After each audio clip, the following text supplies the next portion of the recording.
Bismillahirrahmanirrahim. Assalamualaikum warahmatullahi wabarakatuh. Alhamdulillah, syukurillah, salatu wassalamu ala rasulillah, wala haula wala quwata illa billah. Pada hari ini kita belajar ulumul Quran. Temanya sekarang terkait tentang kaidah-kaidah yang dibutuhkan oleh mufassir. Nah, ini pelajaran yang sudah mulai masuk kepada inti dari pelajaran ilmu Quran. Kaidah-kaidah undang-undang yang harus dipelajari oleh seorang mufassir, seorang yang akan menafsirkan Al-Quran. Pertama, sebagai mengawali, ingat Al-Quran turun pakai bahasa Arab, maka kaidah yang diperlukan oleh seorang ahli tafsir dalam memahami Al-Quran adalah bermuara pada kaidah-kaidah bahasa Arab. Pemahaman tentang asas-asas bahasa, daya rasa tentang gaya bahasa, dan mengetahui rahasia-rahasia di balik bahasa tersebut. Jadi itu yang paling inti dalam pelajaran menafsirkan atau kaidah atau sesuatu yang harus dimiliki oleh seorang mufassir. Itu yang pertama betul. Apa itu? Mengerti betul bahasa Arab serta seluk-beluknya baik yang besar maupun yang kecil dari bahasa tersebut. Pertama yang harus dipelajari dalam bahasa Arab, seorang mufassir itu harus mengerti dhamir. Dhamair jamaknya. Dhamirun, dhamironi, dhamair. Dhamir atau kata ganti. Kata ganti itu sudah dihafal mungkin ya. Apa itu kata ganti? Huwa, huma, hum. Iya, huma, hunna. Ta, tuma, antum. Anti, antuma, antuna. Ana, nahnu. Dia satu orang laki-laki, dia dua orang laki-laki, mereka laki-laki. Dia satu orang perempuan, dia dua orang perempuan, mereka perempuan.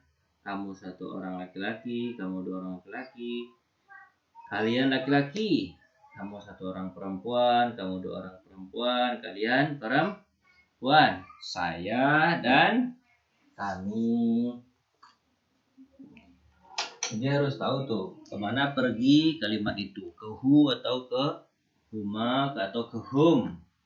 Harus jelaskan itu. Atau ke benda yang satu atau benda yang dua atau benda yang banyak. Ini harus dijelaskan betul-betul itu dhamir itu. Lanjut. Contoh dalam surah Al-Ahzab. Ini perkataan Allah berkaitan dengan hum dan hunna. Dhamirnya adalah hum dan dhamirnya hunna. Kalimat Allah Subhanahu wa taala dalam Al-Qur'an surah Al-Ahzab mengatakan, a'udzubillahi minasyaitonir rajim. Bismillahirrahmanirrahim. Innal muslimina wal muslimat. Sebenarnya muslim laki-laki dan muslim perempuan. Dhamirnya kan hum dan hunna. Wal mu'minina wal mu'minat. Mu'min laki-laki dan mu'min perempuan. Ada 20 nih. Wal qanitina wal qanitat. Orang yang patuh laki-laki dan patuh perempuan. Wassadiqina wassadiqat. Wassabirina wassabirat. Wal khashina wal khashiat. Wal mutasaddiqina wal mutasaddiqat. Wassaimina wassaimat. Wal hafizina furujahum. Hum berarti ke laki-laki ya. Wal hafizat. Wa dzakirina Allah katsiran wa dzakirani a'adda lahum. Hum ini bagi mereka ini. Hafizin, shaimin, khashiin, mutasaddiqin. Baik. Hum, di kalimat hum ini dilingkari. Berarti ini kepada mereka-mereka yang ini Allah berikan keampunan pahala yang besar. Tuh bentuknya kan hum. Untuk ini. Untuk yang 20 kata ini. Baik, lanjut. Itu contohnya butuhnya dhamir. Pada dasarnya kata penjelas harus didahulukan sebelum kata ganti orang yang ketiga. Jadi nama orangnya dulu deh, wasoimini wasoimul qanitin, baru hum di belakang. Domir itu biasanya letaknya di belakang kemudian dikembalikan ke depan, biasanya gitu ya. Biasanya begitu. Nah, biasanya begitu, tapi ada juga yang tidak begitu. Domir itu letaknya di belakang, dikembalikan, disebutkan nama orang dulu baru dia. Misalnya Ahmad pergi ke pasar, dia membeli sayur. Jadi siapa yang dia ini? Si Ahmad, kan sudah disebutkan di depan. Ahmad pergi ke pasar, dia membeli sayur. Dianya kemana? Ke Ahmad. Para pakar tata bahasa menjelaskan alasannya. Karena kata ganti orang yang pertama disebut mutakallim, dan kata ganti orang yang kedua disebut lawan bicara, mukhatab. Mutakallim orang yang bicara, mukhatab lawan bicara, orang yang diajak bicara. Jelaskan oleh kata yang tampak, sementara di kata ganti orang yang ketiga gaib. Gaib itu orang yang dibicarakan, dia, itu dia, tidak bisa dijelaskan oleh kata-kata yang tampak. Terus kata penjelas berlaku untuk kata yang terdekat, kecuali ada bukti kata ganti tersebut merujuk pada kata-kata yang dekat. Contohnya kata terdekat begini. Ahmad pergi ke pasar dan Muhammad pergi ke toko. Dia, hadiahnya ke Ahmad atau ke Muhammad? Ahmad pergi ke pasar. Muhammad, bukan, janganlah, kedua-dua itu mirip namanya. Mustafa pergi ke pasar. Muhammad pergi ke toko. Dia menjual barang-barang. Dianya ke si Ahmad atau ke si Mustafa? Ke Muhammad atau ke Mustafa? Yang terdekat, ini Muhammad di sini. Berarti dianya yang dimaksud ini adalah dia Muhammad. Ya, dia Muhammad karena huwa di sini, huwa di sini. Zahaba Mustafa ila suq wa zahaba Muhammad ila dukan wa huwa yabi'u apa misalnya, wa huwa yabi'ul malabis. Yabi'ul malabisa. Berarti huwanya ke siapa? Ke Muhammad, bukan ke Mustafa, terlalu jauh. Kecuali ada karenah yang mengatakan dia gitu. Dia misalnya ini tadi pergi ke pasar ya. Dia apa ya? Membeli lah ya. Agak karenahnya pokoknya. Jangan itulah contohnya gini. Ya. Muhammad pergi ke masjid. Mustafa pergi ke toko. Dia sholat duha. Berarti dianya di sini ke Mustafa karena tidak mungkin pergi ke pasar sholat duha. Jadi karinahnya itu mengarahkan kepada yang jauh. Tapi kalau tidak ada karinahnya, tidak ada menunjukkan ke arah yang jauh, maka berarti yang terdekat ini. Sebanyaknya yang terdekat. Yang itu katanya. Kata penjelas berlaku untuk kata yang terdekat, kecuali ada bukti kata ganti tersebut merujuk kepada kata yang dekat, yang jauh harusnya. Maaf, salah ini. Kita robah. Apa nih? Kata yang jauh. Kecuali ada karinah yang mengarahkan kepada kata yang jauh. Maaf, salah. Oke.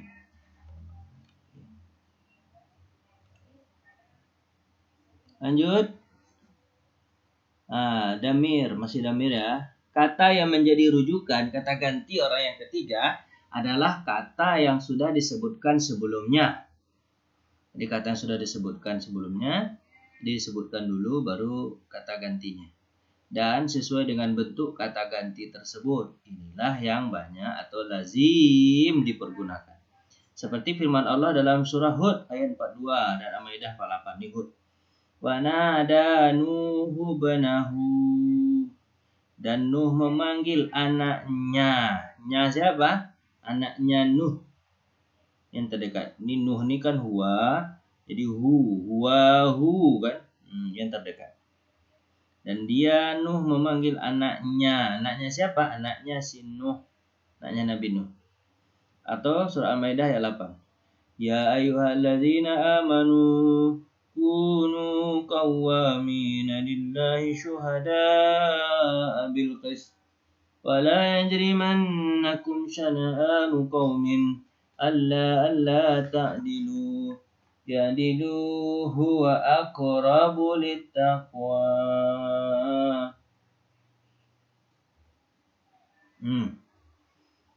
Kalimat ya'dilu huwa. Ada huwa nih. Huwanya kemana? Coba lihat. Huwanya kemana perginya? Ini kan damir. Orang-orang yang beriman, jadilah kalian kaum-kaum yang menegakkan menjadi saksi yang adil. Dan janganlah kalian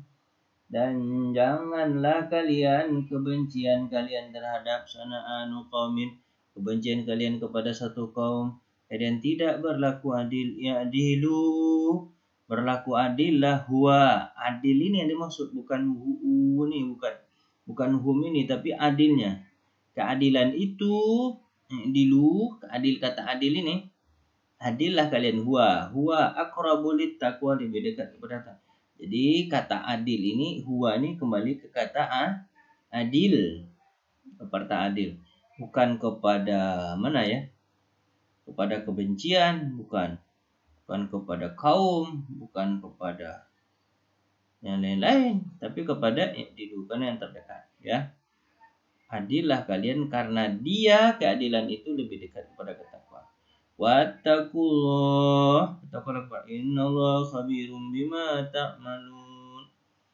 Kata ganti berikutnya, contoh berikutnya. Terkadang kata yang menjadi rujukan damir terletak setelah damir secara lafal dan tidak berurutan. Nah, nih.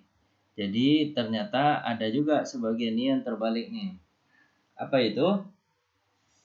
Kadang damir kata ganti itu terletak setelah lafal tidak berurutan. Kata menjadi rujukan damir kata ganti terletak setelah damir. Jadi nama orang ini terletak setelah damir. Contohnya ini. Damir setelah lafal yang tidak berurutan. Seperti fa'au, tidak berurutan lagi. Fa'aujasa fi nafsihi, maka dia takut pada dirinya. Khifah, benar-benar takut. Musa. Jadi ternyata yang kita pelajari kemarin, yang kita berurusan tadi kan, kalimat domir itu sebelumnya harus ada orang disebutkan di sini. Tapi tak ada orang, ternyata orangnya disebutkan di depan. Dan juga begitu. Jadi siapa yang takut pada dirinya nih? Musa merasa takut dalam hatinya ketika dia melihat Allah, itu takut dia. Ketika dia membunuh orang takut. Benar-benar takut.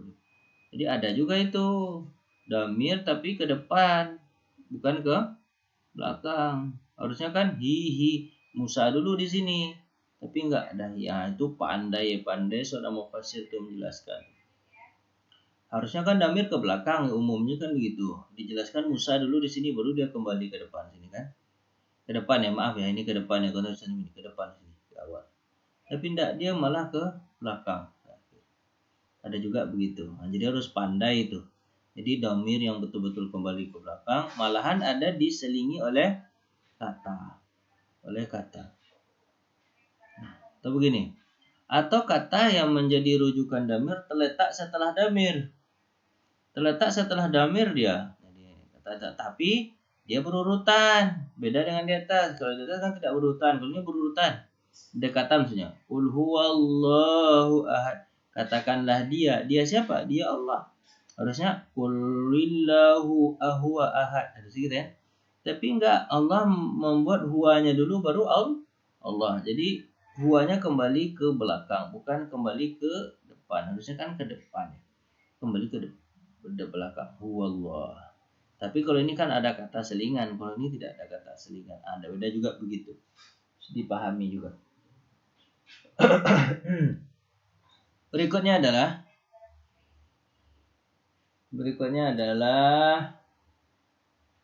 kata damir juga, atau terletak di akhir dan menunjukkan damir. Firman Allah Subhanahu wa taala, fa idza balagatil hulqum.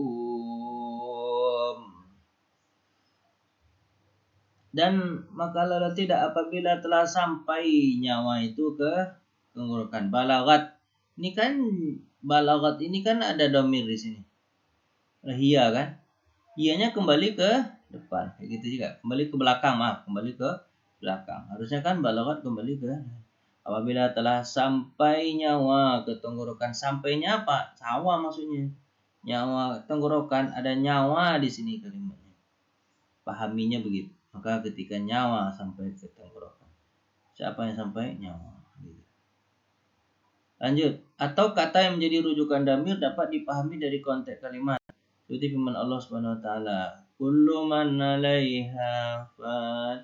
Semua yang ada di muka bumi akan binasa. Semua yang ada di atasnya.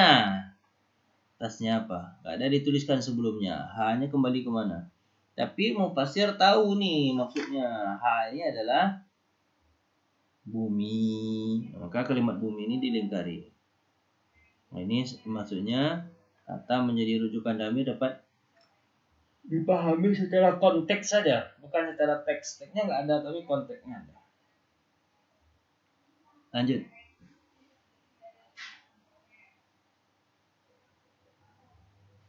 Masih damir atau kata ganti. Terkadang damir merujuk kepada lafal, bukan kepada makna. Seperti firman Allah dalam surah Al-Fatir. Kepada lafal, bukan kepada makna. Tadi itu kan sebenarnya pada makna. Sekarang ini kepada lafal. Beda apa tuh? Kuluman alaiha fan tadi kepada maknanya. Ini kepada lafalnya, ada lafalnya. Wa ma yu'ammiru min mu'ammarin wala yanqusu min umurihi illa fi kitab. Kalimat umrihi, umurnya. Hi-nya kemana? Ke umur. Min umrihi, ke umur. Umurnya. Umurnya siapa? Umurnya orang yang diberi umur. Orang yang diberi umur. Dan sekali-kali tidak dipanjangkan umur seseorang berumur panjang dan tidak pula dikuruni umurnya, melainkan sudah ditetapkan dalam kitab Lauh Mahfuz. Umrihi, hinya kemana? Ke umur. Umur siapa? Umur orang yang punya umur. Mu'ammarin. Dah, lanjut. Terkadang damir merujuk kepada makna saja. Tadi ada lafaz, karena makna saja. Seperti firman Allah Subhanahu wa taala, "Yastaftunaka qulillah yuftikum fil kalalah. In imru'un halaka laisa lahu walad wa lahu ukhtun falaha nisfu ma tarak."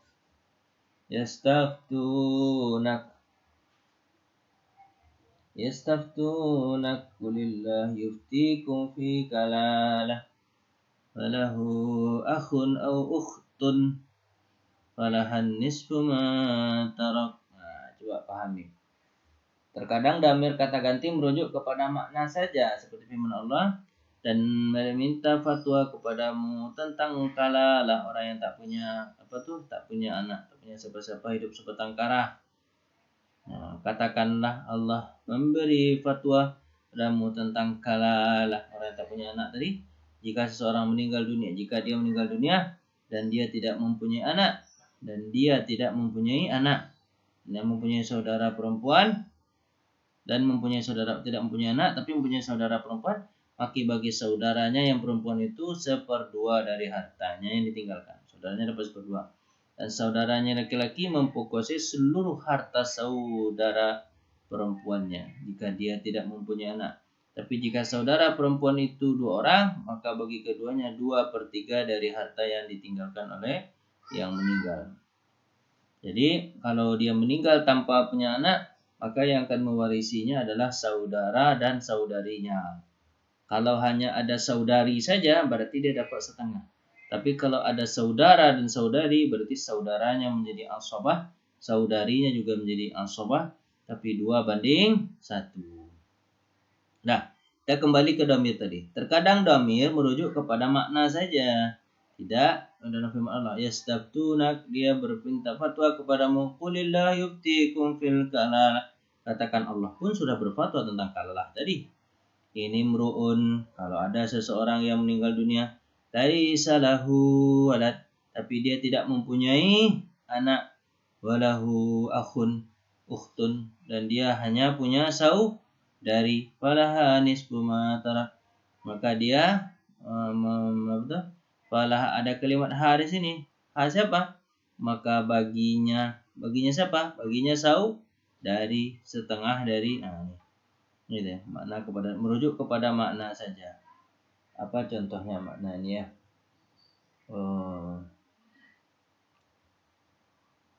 Kalimat di bawahnya ya. Belum ada tulisan sini. Lanjutkan ayatnya berikutnya. Ayat berikutnya baru paham nih. Wala anis mata. Wa huwa yarithuha illam yakul laha walad fa in kanat tasnataini falahuma thulutsa mimma tarak. Ada kanata nanti di sini nih. Yang kanata ini yang enggak ada nih. Ini tak tertulis sama saya. Fa in kanat tasnataini falaha thulutsa mimma tarak. Kalau dia dua orang siapa? Maknanya kan tidak ada huma di atas tadi. Ada huma di atas. Tapi di sini kanata, ada huma di situ. Berarti kanata kembali kepada uhtun. Nah, nanti harus ada kata sesudahnya. Ada kalimat kanata di sini. Lihat aja lah surah An-Nisa ayat 79 ada di situ. Atau contoh inilah yang gampang nih untuk bawahnya nih. Yang lebih gampang. Kayak mana dia? Terkadang damir merujuk pada sesuatu yang menyertai sesuatu yang lain. Bukan, beda ya. Beda ya. Nanti kalian lihat aja nih, kalau yang sama ini dia hanya merujuk kepada makna saja, tidak merujuk kepada teksnya. Ada di surah An-Nisa 176, Nisa yang 4, Al-An'am 29 dan Ar-Rahman 22. Nanti kalian lihat aja ya. Anda perhatikan. Kalau punya bukunya pahami, insyaallah. Terkadang yang berikutnya, terkadang damir merujuk pada sesuatu yang menyertai sesuatu yang lain, seperti firman Allah Subhanahu wa taala dalam surah An-Nazi'at 46. Ka'annahum yauma yarawnaha lam yalbasu illa syiyatan aw duhaha. Pada hari itu mereka melihat hari berbangkit itu, mereka merasa seakan-akan tidak tinggal di dunia melainkan sebentar saja di waktu sore atau di waktu pagi. Coba kalian lihat.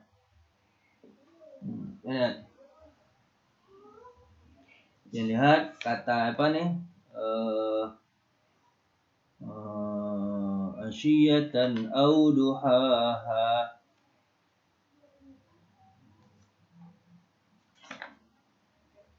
Jadi ka'annahum merasa mereka. Coba kalimat ha nih. Ka'annahum yauma yarawnaha. Ini kan kalian. Damir merujuk pada sesuatu yang menyertai sesuatu yang lain. Terkadang damir merujuk pada sesuatu yang menyertai sesuatu yang lain. Jadi ka'annahum yauma seolah-olah mereka orang kafir dari disebutkan tadi. Yauma yarawnaha, mereka melihatnya. Ha apa? Hanya neraka tentunya. Lam yalbas, hanya dunia. Mereka merasa seakan-akan tidak tinggal. Pada berbangkit mungkin hari akhirat ya. Lam yalbasu, tidak tinggal di dunia illa syiyatan aw duha, atau sebentar atau sekejap saja. Hanya ini kembali ke mana? Akhirat. Itu tidak disebutkan di secara makna. Lanjut. Terkadang damir merujuk kepada lafaz terlebih dahulu, lalu setelah itu merujuk kepada makna. Ada lafaz kemudian ada makna. Wa minan nasi may yaqulu amanna billahi yawmil akhir wa ma hum bimu'minin. Kalimat hum. Wa ma hum bimu'minin. Humnya ini ininya kemana? Damirnya kemana? Dan tidaklah mereka. Mereka siapa? Mereka orang yang berkata. Atau mereka manusia. Wa minan nasi may yaqulu, dan orang-orang, maksudnya nas yaqulu, dia ini ke sini. Nas yaqulu ke sini, ke sini ya. Itulah, setelah dia merujuk kepada lafal terkadang dahulu, lalu setelah itu merujuk kepada makna. Lafalnya ke sini, maknanya.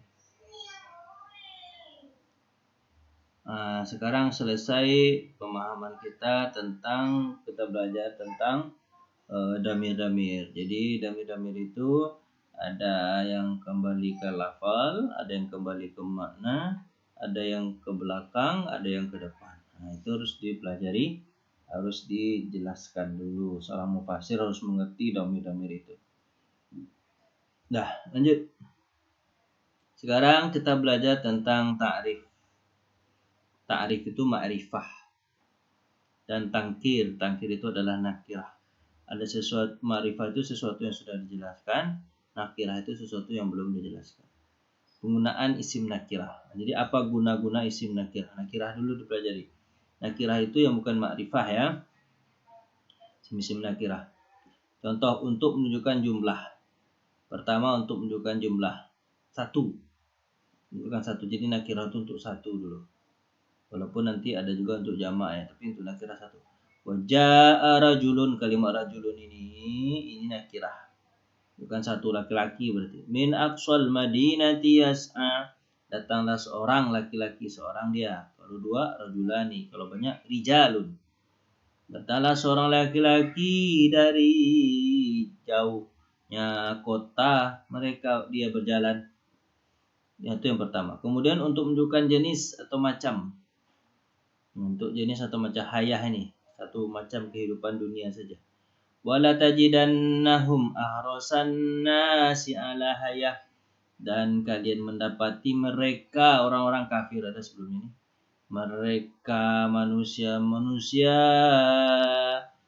loba ingin sekali atas kehidupan dunia. Jadi kehidupan dunia mereka ingin sekali. Jadi kehidupan mana? Kehidupan dunia saja. Ala hayah, kehidupan saja. Jadi kehidupan mana? Kehidupan dunia. Dia menunjukkan atau jenis, satu jenis atau macam mana, macam kehidupan. Untuk menunjukkan satu atau jenis sekaligus. Jadi menunjukkan satu juga, jenis juga. Wallahu khalaqa kulla dabbatin mimma, dan Allah menciptakan seluruh yang melata di muka bumi dari air mani maksudnya. Binatang juga dari air mani, manusia juga dari air mani.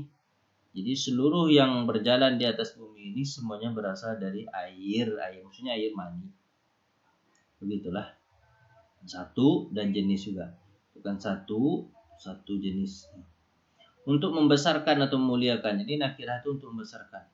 Wa'zanu biharbim minallahi wa rasulih. Maka Allah mengizinkan perang dengan Allah dan Rasulnya. Jadi ini kalimat memuliakan atau mengagungkan. Maka Allah perang, memuliakan atau membesar-besarkan. Harbin minallah. Harbin itu kan satu ini. Nakirah. Suatu hal yang besar. Untuk menunjukkan arti yang banyak. Bisa juga untuk arti yang banyak. Tadi arti yang satu, sekarang arti yang banyak. Inna lana la ajran inna kunna nahnul ghalibin. Ini ajran. Ini banyak pahala artinya. Sesungguhnya bagi kami benar-benar akan berikan pahala. Inna kunna nahnul ghalibin. Akan menang. Untuk membesarkan atau memulakan satu keadaan untuk menunjukkan arti yang banyak sekaligus. Jadi untuk membesarkan ada, tadi untuk membesarkan, untuk memuliakan juga ada. Ini digabungkan antara dua, membesarkan dan memuliakan. Wa yukadzibuka faqad kudzibat rusulun min qablik. Jadi, dan ketika mereka berbohong maka sungguh bohong mereka, maka rasul-rasul min qablik dari sebelum mereka. Jadi membesarkan. Kalimat apa? Membesarkan. Yukadzibuka faqad kudzibat rusulun. Kalimat rusulun, ya, agung rusul itu dan banyak jumlahnya. Dan jika mereka mendustakan engkau setelah engkau mendengar, maka sesungguhnya rasul-rasul sebelum mereka pun didustakan. Jadi menjadikan satu, tapi bukan satu rasul, tapi banyak rasul, dan rasul itu dianggap agung. Kemudian untuk meremehkan, contoh, min ayyi syai'in khalaqah, dari sesuatu apakah kalian ciptakan? Tentunya syai'in ini kan nakirah nih. Yai'in dari sesuatu apakah? Ini nakirah untuk menghinakan. Menunjukkan arti sedikit, dari arti banyak sekarang arti sedikit. Wa'adallahu al-mu'minina wal-mu'minati jannatin tajri min tahtiha al-anharu khalidina fiha wa masakin thayyibatan fi jannatin adnin wa ridwanum minallahi akbar. Ini kalimat ridwan ini, keridhaan Allah. Ini menunjukkan arti sedikit, dan Allah itu sedikit. Jadi harus paham ini arti sedikit, Ini arti apa? Banyak, jumlah satu, ini jumlah sedikit, ini jumlah banyak, ini jumlah menghinakan, mana banyak. Ini menunjukkan satu jenis, bukan mana banyak. Berdasarkan dan memuliakan, berdasarkan dan menunjukkan ini. Jadi ada sedikit, ada meremehkan, harus tahu-tahu nih arti yang begini-gini. Jadi enggak semua dipukul rata. Yang nakirah itu adalah menunjukkan sesuatu yang satu aja, atau ada menunjukkan sesuatu yang meremehkan aja, atau menunjukkan sesuatu yang banyak saja. Enggak, dia macam-macam, dia harus dihafal dan 8 ini. Untuk menunjukkan satu, untuk menunjukkan jenis, untuk menunjukkan satu dan jenis sekaligus, untuk menunjukkan besar, untuk menunjukkan apa lagi? Untuk menunjukkan banyak gitu, untuk menunjukkan besar dan banyak, untuk meremehkan, untuk menunjukkan arti sedikit. Nah, gitu macam-macam gitu. Jadi harus dipahami ayat ini. Nah, harus dipahami setiap ayat yang ada. Sekarang kalau ada ma'rifah, infinitive noun dan tangkir atau infinitive noun. Menggunakan isim ma'rifah,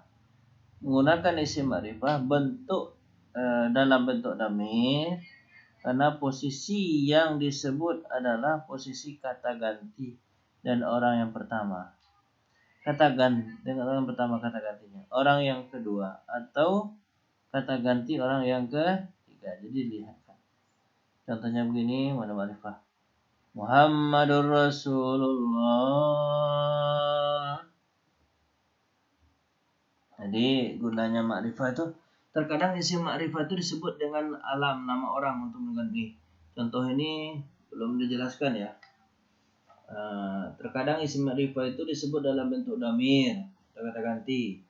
Karena posisi yang disebut adalah posisi kata ganti yang pertama mutakalim, dan kata ganti yang kedua mukhatab, dan kata ganti yang ketiga disebut ghaib. Ya kan? Nah itu. Jadi ini agak salah nih tulisannya. Terkadang isim ma'rifah itu disebut dalam bentuk dhamir, karena posisi yang disebut adalah posisi kata ganti orang pertama, atau kata ganti orang kedua, atau kata ganti orang ketiga. Ya, betul ya. Jadi ma'rifah itu bisa huwa huma, bisa huwa, bisa huma, bisa hum. Orang yang pertama bisa orang yang pertama berarti ana, nahnu, bisa orang yang kedua berarti anta, antum, antum, bisa orang yang ketiga berarti huwa, mahum. Terkadang isim ma'rifah disebut dengan alam, nama-nama orang. Jadi isim ma'rifah dengan ma'rifahnya dengan alam, ini ma'rifah dengan dhamir, ini ma'rifah dengan nama, Muhammadun Rasulullah. Terkadang isim ma'rifah itu pakai isim isyarah, hadza. Terkadang isim ma'rifah itu pakai hadza, isim isyarah. Terkadang contohnya, man hadza khalqullahu fa'aruni madza khalaqul ladzina min. Kemudian kadang isim ma'rifah itu isim mausul wallazi. Jadi kan udah dipelajari ya, isim ma'rifah itu adalah isim dhamir, nama orang, isim isyarah, isim mausul, alif lam, dan mudhaf-mudhafun ilaih. Itu harus dihafal tuh, isim dhamir. Dah. Lanjut. Cuman segitu aja pelajaran isim dhamir, isim ma'rifah. Ya, sepertinya itu pelajarannya. Jadi harus dihafal lagi nih. Harus dihafal isim dhamir. Kalau dhamir apa? Kalau isim isyarah, kalau isim apa namanya? Yang pertama ini isim dhamir wa ma hum ya'lamun. Kalau isim ma'rifah contohnya ada di sini. Ma'rifah pakai Muhammad. Muhammadur Rasulullah, atau ma'rifah pakai nama orang. Abad yada bi lahabi wa ta. Kadang ma'rifah pakai isim isyarah. Ada khalqullah pakai ulaika. Ulaika ala hudam min rabbihim wa ulaika humul muflihun. Pakai gitu kan, ulaika. Atau pakai hadhihi. Fama hadhil hayatu abqadha. Zalikal kitab.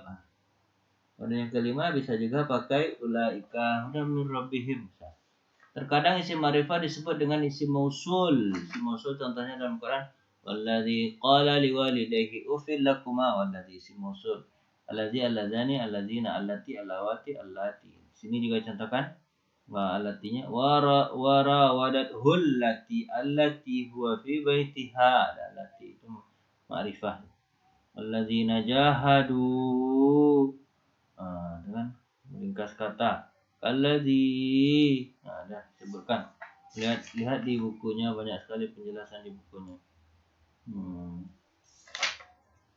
Saya rasa itu dulu pelajaran kita. Nakirah dan ma'rifah, ada 2 pelajarannya. Jadi ma'rifah dihafalin semua dan kegunaan juga ada itu. Untuk jamak, untuk mufrad, segala macam ya. Terima kasih atas perhatian. Mohon maaf atas segala kurangan. Kita tutup dengan baca hamdalah. Alhamdulillahirabbil alamin. Doatul majlis. Subhanakallahumma wa bihamdika asyhadu an la ilaha illa anta astaghfiruka wa atubu ilaik. Assalamualaikum warahmatullahi wabarakatuh.